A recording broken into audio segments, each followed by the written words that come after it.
Well, it only took 4 days for us to get our first fireworks here at Browns training camp as towards the end of practice today on Sunday, Chad Thomas and Pharaoh Brown got into a little scuffle, and Chad Thomas was pretty intense. He had to be held back. Actually, after things broke up, Christian Kirksey had to walk him off the field with his arm around him to calm him down.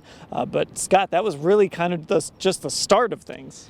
Yeah, when they were running gassers as punishment, well, the fans have been vocal pretty much all training camp, and that's, I think, a big difference this year, people shouting out players' names. And they weren't going to let this go by. And when Chad Thomas was running, you heard people yelling for him to hustle, and that ended up with somebody getting flipped the bird via Chad Thomas. So, yeah, it happened, and I think at one point the reaction to that was, you might be sitting up here with us next season, something like that. So the fans were getting into it a little bit, and I think Freddie got his point across with those gassers. We'll have to see if Chad Thomas comes out tomorrow as a different person. Well, you know what?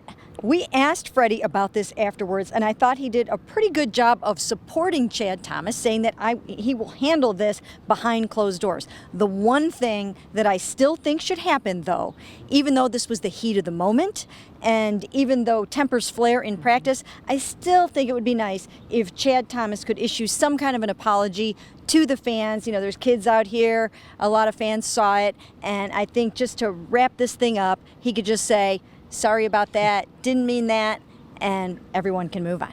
And of course, the whole team faced the punishment for this one too. Olivier Vernon said this is the first time that he's ever had to run after a fight. So maybe Chad Thomas is doing a little apologizing to his teammates as well for punishing them. Full coverage of everything, including that fight, including the aftermath, at cleveland.com/Browns.